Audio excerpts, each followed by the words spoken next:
I'm excited to be here today with Gaye Lindfors, and we are going to be talking about one of my favorite topics, which is organization, but from God's perspective, which is unlike how we like all our little ducks in a row all the time, don't we? And it's very difficult to let God do it his way. But Gaye, you're the perfect person to share this time with because you're an author, speaker, blogger, humorist, and your stories and sessions refresh, encourage, and bring audiences something to giggle about in the difficulties of life. You are a longtime friend, a featured speaker over at womenspeakers.com, and welcome to you.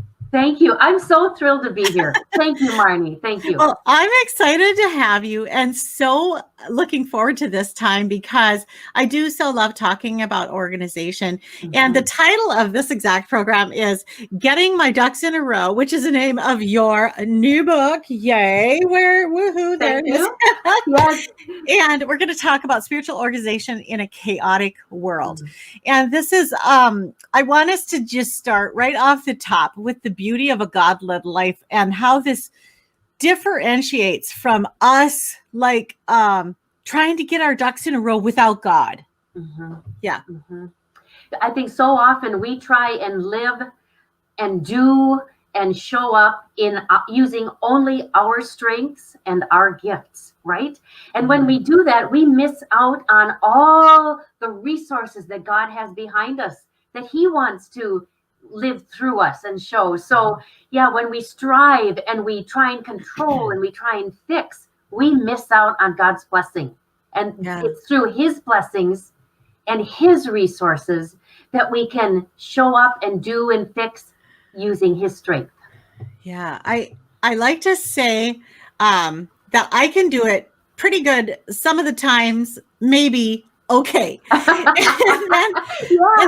then my theme verse for life is 2 Corinthians 9:8. And in the NIV version, it says, God is able to do all things at all times, give you all things at all times, so that in all situations, you will have everything you need. I mean, he's like the abundant God, and he's got so much more to bring to the table than we do. Yes. Well, one of the first verses that many of us, I think, learned when we were little children was Psalm 23, verse 1. The Lord is my shepherd. I have all that I need. And I think too often we try and do everything on our own. And we were never meant to do that. It takes away our joy and it doesn't work. Right. I always say that verse, the Lord is my shepherd, I shall not want. And when I say it, I'll be asking myself, what am I feeling like I'm really wanting right now? Because if the Lord is truly being my shepherd, those wants become just, they're just praises, waiting, curiosities. I love that word, being curious a lot. Yes. And don't you think that sometimes when we think about our relationship with God, he is like our last resort, or he's our 911 call. You know, we go to our friends, or I'll go to my books. You know, we're going to try and figure this out because we're smart. You know, I'm a Midwestern girl. I know how to work hard. I can do this. And I think God just smiles and he just reaches out and says, Gaye, would you just stop and take a breath? You don't have to have all your ducks in a row. Let's do this together. Yeah, there was one day, my kids were small. I was pregnant, early pregnant. I was babysitting 3 kids of another friend, and I had to go to the bathroom. We were out in the backyard and we were just playing. I was watching them. And so I didn't know what to do. I was pregnant. I had to go. And so I went into the house very quickly. And I got in the bathroom and I looked out the window and everybody was still alive and well. Sat down, got up, looked out the window. Everybody was still alive and well. I ran out, and as I came out the door, I slipped and I fell and I hit really hard. Oh dear. And I was so scared, Gaye. I was so scared. And I got the kids in and I called my friend who was a nurse, but she wasn't there. And I called another friend who was a nurse and she wasn't there. And then I didn't know what to do. And then I just looked up and I said, can you help me? And it was like, in that moment. I get that. Yes. In that moment, I just had this aha realization that I didn't go to him first. Yeah. At all. He didn't even cross my mind first. you know. And so the beauty of a godly life is that we get to tap into the God of eternity, the eternal, almighty, ever-present, all-knowing God every time we have any need of any kind. It's so beautiful. Yes. Where did you come up with the analogy for ducks in a row? Well, it was the meaning behind it was what came up to me first.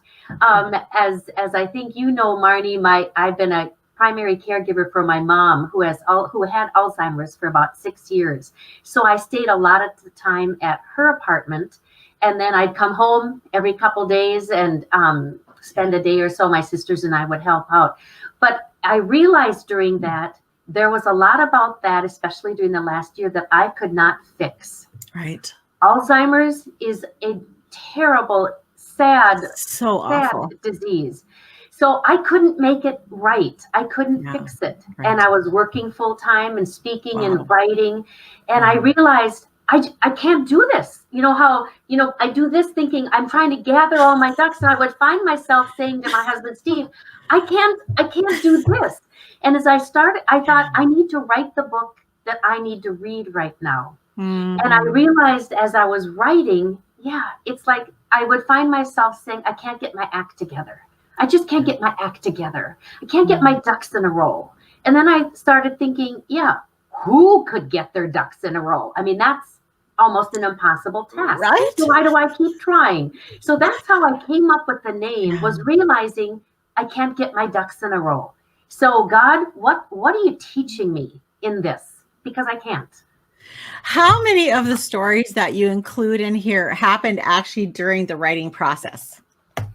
Oh, maybe a third of them. Sure. Maybe a third of them. I would say some of the stories happened some years ago, but my ahas about the story, most of them happened in the last, I would say last year, before Mom died in January. Mm-hmm. And I'm so sorry for your loss. So my mom passed away of Alzheimer's too, and dementia.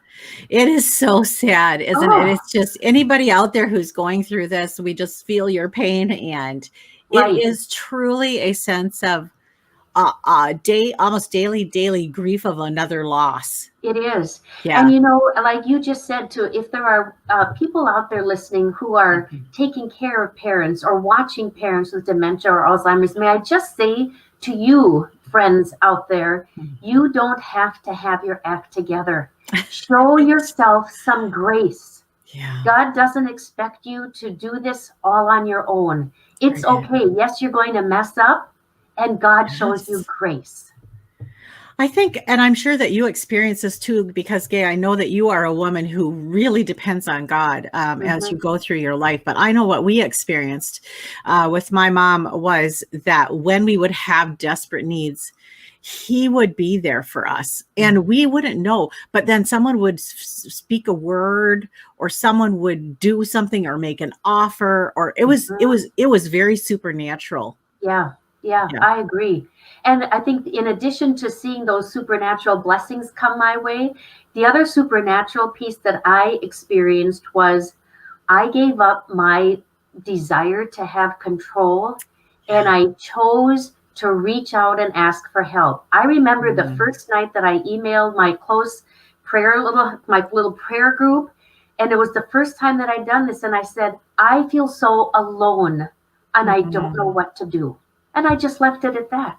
But that was my first step in my process of realizing, these ducks, they're in a pond I can't even see. So I'm not even going to worry about it right now. I think I have ducks, but I don't know where they are.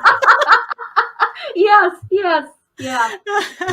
So I don't know why I'm thinking of this, but I'm just going to go with the Spirit and share this. So I'm going to share one thing that we discovered in our journey with my mom's dementia. And you think of if there's something, and this is for all you guys who are, or maybe in the future, have someone, or may even find yourself in dementia. So what I was, my mom just loved my mother-in-law. So these gals were friends. And actually, my mother-in-law is living with us right now. It's such a delight. But my mom has passed on. But one day I drove her the 90 miles to Doris's house. And Doris made us a lovely little lunch. And then we drove the 90 miles home. And my mom loved that. She had such a good time. She wasn't quite sure what was going on the whole time, but she really enjoyed it. The next day, we're sitting at the table and she's got her pills in one hand and her water in the other hand. And she said, wasn't that a lovely lunch with Doris? And I said, oh, it was, Mom. Can you take your pill? And she said, what pill? Yes. You know, and at that moment, I thought, wait a minute, are you just playing with me or what's going on here? And what we discovered was that dementia is like clouds. So if you imagine that your brain is like a sky, and when you're young and you can think clearly, the sky is clear. You can get out all your thoughts anytime you want.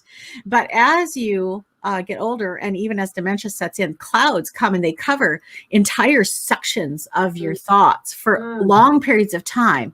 And all of a sudden, the sun will shine through just in a little opening. And you'll think, oh, here we go. But then the clouds will come again and you have no control over this. Yeah. It was really helpful for me. My sister actually was the one who came up with that analogy. My sister, who was Mom's full-time caregiver. And it was really helpful. Yes, I agree. And it's amazing. The brain is so amazing what they remember and what they don't. You know, Mom wouldn't remember 5 minutes, the 5 minutes before that, but she could tell you conversations she had with her sisters 70 years ago. Exactly. Yeah. Amazing. It's so bizarre. It's so bizarre. Well, let's talk about the difference between order and obsessive organization. So I like to think of God as being extremely orderly. If you think about how the world functions, the sun doesn't come up whichever day it feels like it. It comes up every morning and you can clock it for years in advance. I mean, he's very orderly. And yet there's this beautiful freedom and flow in God. Yes. Well, how I've experienced that is this obsessive compulsion or the needing my ducks to be in a row, that comes from a place, I think, a little bit of arrogance, thinking I can do this. And it's beyond just recognizing my own strengths. It's I can do this and I'm going to do this. And it's that self-sufficiency that a lot of times works for us. Other times it doesn't. But it's that need to control and fix. You know, one of the stories that I write about in my book is they're doing a lot of construction work around our house for the last year. And every time we'd go by these huge tractors and lifts and cement dumps. And I'd always say to Steve, oh, I'm so glad I'm not in charge of that. And every time I'm so glad I'm not, as if I would be in charge of something like that. But there's this part of my brain that thinks I could read a book, I could study, give me a hammer, I'll figure it out, you know? But I think that's that. So when we put that into our daily lives, we think I can do this, rather than stepping back and saying, today is the day the Lord has made. I will rejoice and be glad in it. Lord, what do you have for me today? Which ducks am I going to pay attention to? And which pond should we try and get them into? And let's just go with that for today. But it's part of relinquishing that control and realizing I don't have to do it all. I don't have to fix that cement truck. Thanks be to God. Right. So true. Yeah. So the analogy that I've always used is juggling balls. Okay. So as we had, especially when we lived in War Road, Minnesota, where we lived for 30 years, but then we were still homeschooling the kids and we bought a restaurant, and then we bought a retail store, and I was still writing, still speaking, still managing womenspeakers.com. And then the balls were getting like crazy, like just like a wow. And the days that I felt like the most chaotic days, I would say my balls are just bouncing all over. I don't know where. But what I knew for sure is that God uses everything to teach us dependence. So I think where, you know, you use the word arrogance, and I think I want to come back and address that, because I think that our motives are healthy in that we want to take responsibility. We want to do a good job. Okay. So when we think about coming into the world, we come into the world as a baby, as a newborn baby. Jesus, imagine him coming into the world as a newborn baby, totally dependent on his parents. Amazing. Wow. And then we grow into dependence to the point where we leave our parents' home and we become independent. Now, that's how we think we're supposed to be with God too, except it's exact opposite. With God, we come into the world totally thinking, me do it myself, my way, like a 2-year-old. Mhm. Since we were tiny, we've been wanting to be independent of God. And his whole purpose is to grow us into total dependence with him. And so I think that's where we get messed up. And it's like, no, I just want to be, aren't I supposed to be responsible? Yes, you are. Aren't I supposed to be worrying that my balls are bouncing or my ducks are off the chart? Right. No, whatever. Right. Yes, you are. But that's because we're supposed to be growing more dependent on God. And he's using all these things to grow that dependence. Yes. And as we grow that, and as we realize, yep, getting our ducks in a row or getting all the juggling balls put together, it is in that time then that we learn to do that even better and more effectively and efficiently if we will let God in and lead us in that rather than trying to do it on our own. Right. That's the best way to get the balls all together in the same basket. Well, and get them where they're supposed to be, because honestly, how would I know? Right. You know, Mhm. I look back at things that have happened in my life and I think I could have never orchestrated that if I would have tried, but I didn't even know to ask for it. Yeah. You know, you just look at what he can do. Look at what he does. So this obsessive organization, I'm just going to talk to you type A's out here and just say, God made you a type A. It is a beautiful gift to the world that you are a type A. And it is also your greatest weakness, because every greatest strength is also a greatest weakness. That's just, it comes with the package. So this is an area where you are going to have to work harder than our party girls, who really could care less about the details and ducks in a row. I mean, they kind of think it looks cute when they're all messed up. You know, I mean, the A personalities are going to struggle more with this, but it's an area where God is going to show you his faithfulness and his power as you yield this to him. And you will come to the point where you just love it, that you don't have to have the pressure of being the one to make sure that the ducks are in the row in the end. Mm-hmm. I love that. Yeah. So what is your personality on the personality types? Are you the organizer or the, I mean, you're so much fun. Oh, thank you. Well, I'm an introvert who's learned to be an extrovert, Wow. but I'm also a sanguine. I'm energetic, but I have a real high organizational capability and strength. Yeah. So it's a combination. Yeah, I can tell that. I was going to say you're so organized, and yet you are that party girl too. So it's kind of a fun combo there that you've got going. Yeah, the party girl. I can do that I can do that for a little bit, and then I just need to. Yep. Oh, now I need to be done. And I think part of that is learned. Absolutely is learned. Yeah, absolutely. We do grow, fortunately. Yeah. So what do you do these days when life just throws you a huge curveball? Well, the biggest curveball was, of course, Mom and her death in January. And what I've learned is you take the next step. Yeah.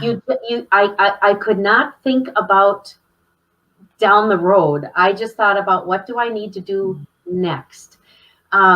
We took care of all of her things and the farmland up north and all of that. We took care of that into March. And then, of course, as everyone has experienced, this virus hit, and Steve's mom got it. And she came to live with us for 2 months while she had it. And we took care of her while she had it. So that was a curveball. And so many ups. The whole 2020 was a curveball for everyone. And I think I go back to, Marnie, let's show ourselves some grace. Let's lighten up. And I think too often we spend time fighting what we can't control. We fight the internet conversations. We fight the political conversations. We fight the virus. And the fighting doesn't get us anywhere. Rather, and by fighting, I mean the tension, the striving, the trying to control, trying to fix it. Rather, let's figure out, how can I best serve the people in front of me right now? What's the next step? And that's what I'm going to do. And look for, as you said earlier, that ray of sunshine. Keep looking for it. We have to look a little harder these days, but it's there. And it's always there. So we look for the joy, the little things. I'm thinking about speaking to Africans in the bush. And of course, they had seen these things go by overhead, but they'd never been in one. And so I was using the illustration with them of how you get in this metal tube and you go up above the clouds. And so when we're down on Earth, all you see is clouds. But when you're in the plane and you go up over them, the sun is always shining. Yes. And they were just amazed that the sun was always shining because they hadn't had the experience of actually seeing that happen. And of course, to us, it's all old news. But the fact is that sometimes we forget about this, that God is always in control. And our life circumstances come over and block our vision of that. And we forget that regardless of what's going on, he is always in control. So what you said, this has been my prayer in 2020. And fortunately, my life was so radically affected by COVID that it was really clear to me that nothing would be the same until it got back. And so if it comes back. And so I just got up every day and I said, well, what are we going to do today? And sometimes it was a project that took months to complete. Other times it was something a few weeks out. Other times it was just, this is the hour by hour plan. But I look back at this year as one of the most amazing, God-sized, productive, in different ways than could ever have happened without this tragedy. And it is, we've lost so many lives and so much hardship, so much economic hardship and just so much pain. And yet God is still busy at work. And when I get thrown a curveball, please God, let me always do 911 up first. Right. And then take action here. Yes. Right. There's a one of my favorite verses is in Hebrews 12:1, where it says, I'm looking at it here. Do you see what this means? All these pioneers who blazed the way, all these veterans cheering us on. It means we better get on with it. And here's the piece that I claim: strip down, start running, and never quit. Keep your eyes on Jesus. And may I share just a quick story from my book on this? Please. You and maybe others perhaps remember the days back in school, junior high, senior high, when we had to wear uniforms. And our exercise uniform was this blue thing that had elastic around the arms, elastic around the thighs, elastic around the waist, and then snapped up the front. There was nothing flattering. It was like the Michelin woman in blue. It was so ugly. And then, of course, back then, every year we had to do the presidential fitness test. Yes. So you'd have to crawl under ropes. You'd have to climb a rope. Why would we all of a sudden have to climb a rope? We jumped the hurdles. We had all these things. And then the end was run. I don't remember how far we had to run, but none of us were runners. And I remember running around the bus track up in northwestern Minnesota and running thinking, I'm going to die. And then I can't breathe. My legs hurt. I'm going to die. I wonder if someone would notice if I just lay down on this gravel road and just died. But I think of that often. And I think so much of it was in my head. But I go back there and I think, get yourself back up, strip off what's holding you down, and don't quit. And I think for many of us, that's what we have to remember. Let's not quit. Yes, it's been a horrible year, as you described, and God is still on the throne, and the sun is still shining, and there is hope. That's what Christmas is all about. Right. He sent his son. He probably looks at us and thinks, I sent you my son. Jesus is born. The first thing the angel said to the shepherds, do not be afraid. That's what we have to remember. Right. We keep taking the next step when those curveballs come. Right. And they're going to keep coming. That is just one thing we can count on in this world. We will have trouble. For sure. Right. Yeah. So how do you maximize the partnership of planning with flexibility? Because both are actually needed. Yeah. I think it's two different things. I'm a planner, so I plan what I'm going to do, but then I remind myself there's going to have to be flexibility, whether that is down to the nuts and bolts of it, giving myself more time for a phone call or more time for an interview so that I don't feel crunched on the time part of it. But I also have learned that done is better than perfect. Yes. So I may have the plan. I'm going to get this, I'm going to get this chapter written today. And then something happens with mom and, back then, and that comes first. Okay. Yeah. I'm going to switch priorities now. So that's the flexibility part. And I think, again, for me, Marnie, it goes back to grace. It is. God gives us grace. So why do we keep shoving it away thinking, no, I'm going to do this my way because I can do this. Yeah. No, it's grace. I show myself, I'm learning how to show myself grace. And you know what I know is happening is that even though you already were so gracious, Gaye, always, but as you become more gracious to yourself, you also become more gracious to others. Yes, I'm seeing that. I'm seeing that. Yes. I think because when we don't show it to ourselves, we don't really know what it is. We don't have it. We don't have it. So how can we give it away as much as we'd like? Oh, Marnie, I think that's brilliant. I agree. And I think it's one of the things that is the most exciting to me when I see growth in myself. It isn't selfish to say, I am more gracious now, or I am more kind now, or because of this experience, I have more compassion now. That is beautiful because, first of all, I'm experiencing the blessing of it. But not only that, I have more to extend to others. We cannot give what we do not have. Right. I agree. God's gracious blessing there. It's kind of fun that we're talking about this today because just this morning I released at Marnie.com, it's right there in the banner at the homepage, a new mini series on planning how you're going to launch something new, whether it's a new speaking topic or event or ministry or business or book or whatever.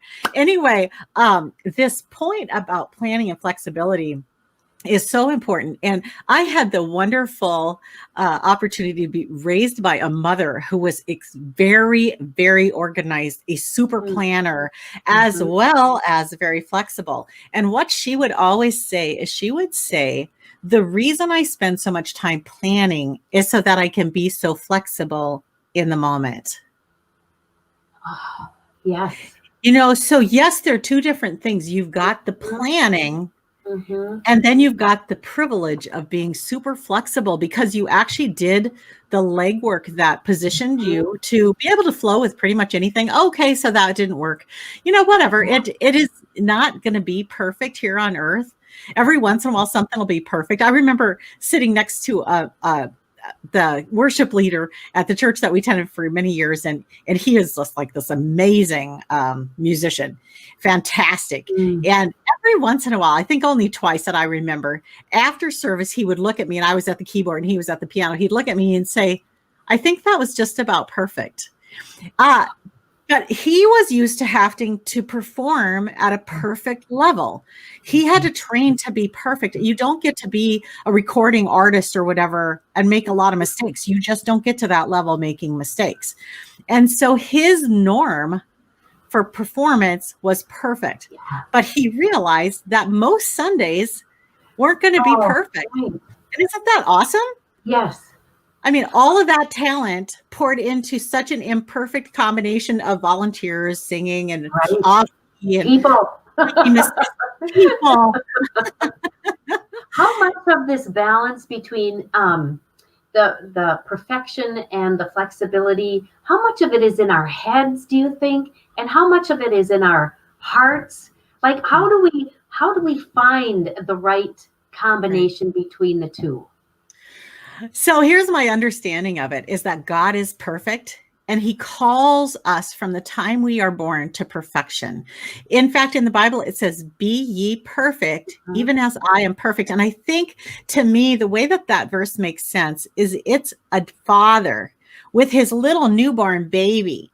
And he's looking down at this little boy in his arms, and he's saying to him, "You're my big, tough man." Yeah. Because he knows that someday this little, helpless, dependent baby is going to be a big, strong man. And I think that's how God sees us. He sees us as perfect already, Gaye. It isn't something we have to earn or deserve because we never could. It's something that he just looks at our mess and he sees the beautiful gems in there, and he's the amethyst miner getting it out. You know, he's just working every day to help us release the gem that is already inside of us. And so when we get all focused on perfection, I think the only time it brings us pain is when we insist that it happens today. Otherwise, I think we actually get perfection. I think heaven is perfection. Mm-hmm. So what the problem comes? Yeah, when I get all impatient about not being perfect today, that's when I get in trouble. Yes. Oh, I love that. Thank you. I love that. The freedom to be who we are, where we are, with whom we are today for God's glory. Amen. Amen. It's good. Yeah. Okay. So how do you get a ton of stuff done without becoming a drill sergeant? Yeah. That's a brilliant question.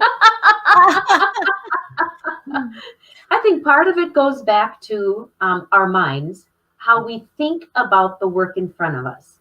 If we are thinking about the work as tasks that are must be done now, we're going to show up with that more like a drill sergeant attitude. If we show up like, I have this work in front of me that is going to serve someone, even if it's balancing someone's spreadsheet, you know, it goes to another purpose.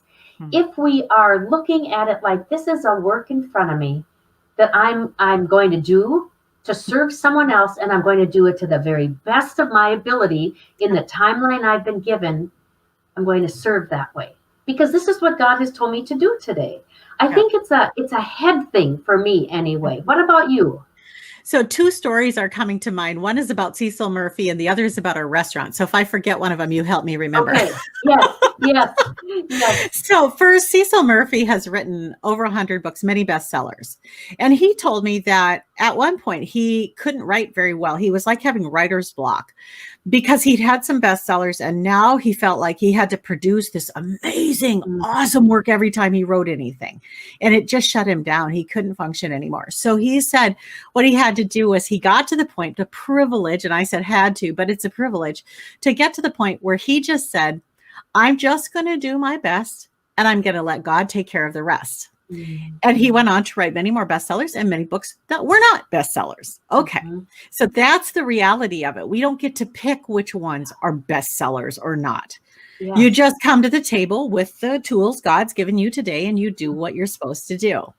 So the other example I'm thinking of right now is there was a day we owned a restaurant and I was thinking at first the thought came to me, you know, in the restaurant, you've got a lobby full of people waiting for their food and you have to do it. It's not like you can say, well, you know, I'll make that if I feel like it later. You know, I mean, it's a lot of pressure. There's just intense pressure. They call them firestorms in the kitchen for a reason. It's intense.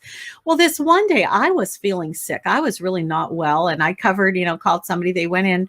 And so I wasn't there, but they got in the middle of this huge firestorm rush and called and just said, do you think you could just come? And I knew I wasn't contagious sick. I just was sick. And I said, you know, I'll try. So I got some clothes on and I went over there and I got out into this firestorm and it didn't even take 15 minutes. And I was hyperventilating in the bathroom over the toilet. I mean, I was so overwhelmed. My body just couldn't handle it. It was too much stress.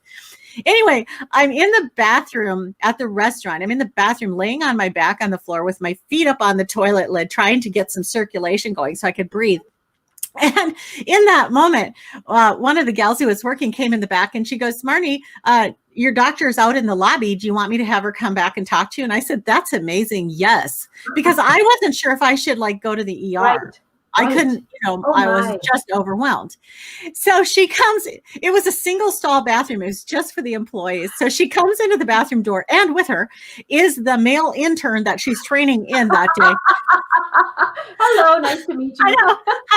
So she just kind of talked me through how it happened and everything. And she's been my doctor with all the kids. And she said, you're going to be fine. Just go back home, go to bed. They'll be fine. Don't worry about it. You're fine. And I thought, what is the mercy of God? How could I have planned that? And you know what happened, Gaye? Even though I couldn't help them, and even though I ended up adding serious trauma to the firestorm, they got through it. We didn't lose any customers that day.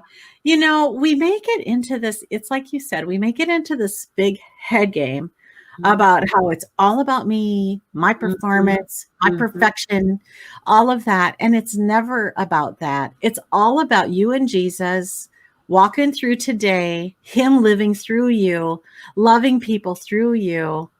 It's such a beautiful gift that we have. Yeah. I want you to tell everybody why they need to read this book, Getting My Ducks in a Row, and then I'm going to tell them why. Well, take turns. Okay, as I mentioned earlier, it's the book that I needed to read. I needed to remember that I don't need to fix everything. I don't need to control everything. And the other part of it was I found myself worried about disappointing people rather than showing up and loving them. And it was getting to be too much. And like you just said, focus on me. What am I not doing right? What am I doing wrong? And I needed to find some joy back. Losing mom, saying goodbye to mom was deep grief, as you know. I needed to find that joy. I needed to have hope that that joy would return. So I started thinking about stories from my own life about, and then what was the aha moment? What was the humor in it? What was the Bible message in there? So in this book, it's filled with Bible verses. It's very Bible centered. Humor. I don't mind poking fun at myself. I will put myself up to be the joke, appropriately, as much as I can. So I think this book will encourage people. It will bring them hope. It'll give them something to giggle about. I have some women who say they read it as a morning devotional. It's not written that way, but it's a way to kind of get your day going. And others just read all through it real fast. That's why I think hope, encouragement, faith. Yeah. Right. So Getting My Ducks in a Row by Gaye Lindfors, you want to be sure to grab a copy of that. And one of the things a phrase that I often say is that I would be more faithful if it didn't feel so irresponsible. And what I mean by that is sometimes, I would trust God. Well, for example, the day my father died suddenly, I received that news and probably went into shock. And I got the news when I was at a buyer's show, and we were walking out, and I had just heard this short email or voicemail message that just said, "Marnie, your father is dead." Period. That was it. And we were walking across the parking lot toward our van, and I was doing what I always do in that situation now, since that day earlier in my life that I realized I called God last. So I just as much as possible, I just go straight to Jesus, Jesus, Jesus, Jesus, Jesus, Jesus, Jesus. I just say his name over and over and over. We're walking toward the van. So this is less than 5 minutes from when I got the message that and I was always daddy's little girl. I mean, this was horrible.